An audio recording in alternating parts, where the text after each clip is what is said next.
First, I like to talk to the patient and find out what has triggered their fear of the dentist. Was it a bad past experience with it? Was it something they heard from a friend or a family member, or something maybe even in the media? We're taking somebody's history and their memories of how it was and recreating a trusting relationship in a comfortable, more supportive environment. It involves some distraction techniques, just like the Sony Walkman I used in dental school. Now it's iPods, now it's television, virtual reality glasses to watch DVDs, having aromatherapy in the office to diffuse the dental smell, etc., medicinal smells. I even have a massage therapist come in for long appointments and do reflexology and foot massages on my patients. They have chairs that have massage elements in them. So we're basically just completely recreating the dental environment and pay more attention to be able to relax patients in the chair. But nothing is more important than the basic human-to-human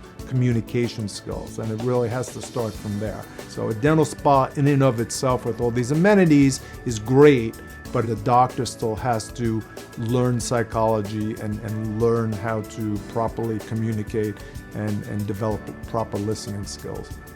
Once I find out what that dental fear is and what's triggered the fear, we basically talk about it. Most importantly, we make the patient understand that A, we have compassion and we understand the importance of that fear, and also that we are not going to recreate the problem that caused that fear in the first place. If they're afraid of pain, we let them know what techniques that we can use that can alleviate pain so that they don't have pain during treatment. If they're afraid of gagging, we have techniques and materials that set quickly so that the impression materials, for instance, aren't in the mouth as quickly. We can use topical sprays that numb the mouth so that it makes impressioning easier. Sometimes it's a control issue. People are phobic because they don't like the idea that they are losing control of themselves, to the doctor, to the dentist who's treating them.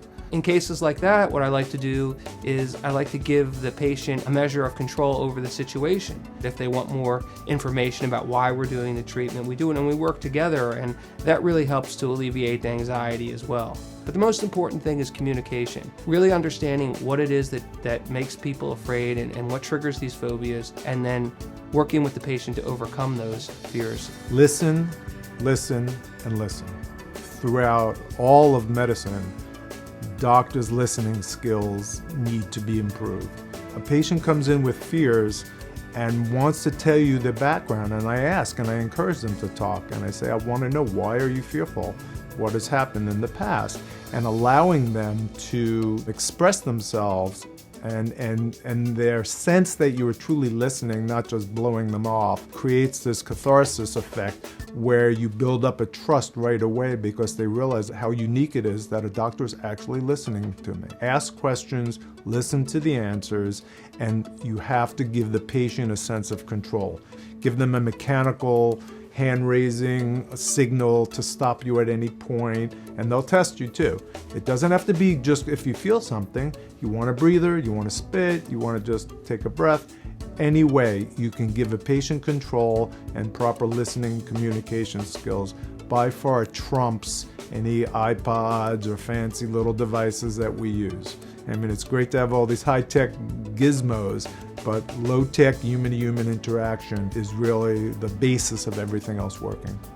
A lot of times the dentist is pressed for time, they're hurrying with their schedule. They don't take the time to really listen to the patient and don't take the dental fear that a patient has seriously. Patients resent that.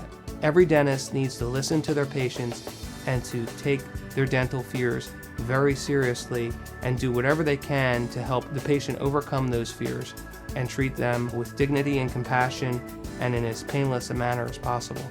This is real. It's a real problem, and it takes real solutions. The reality is that sedation and general anesthesia does not conquer fears.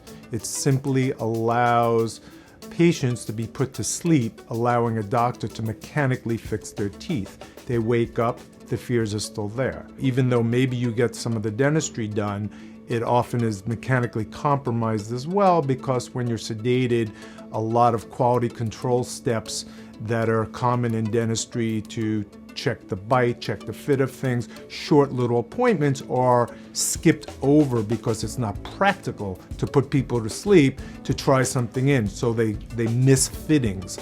Envision going for your wedding dress one time, boom, you get what came off the shelf. So there is absolutely no desensitization of those fears, which occurs with our behavioral approach. We believe that that's primarily based on communication, proper listening skills, establishing a trusting, caring relationship, setting a comfortable environment, highly trained staff to support those efforts. The general approach of conquering their fears systematically over time so they can maintain themselves is the common bond that holds practitioners like Dr. Gordon and myself together. Fear is a learned response.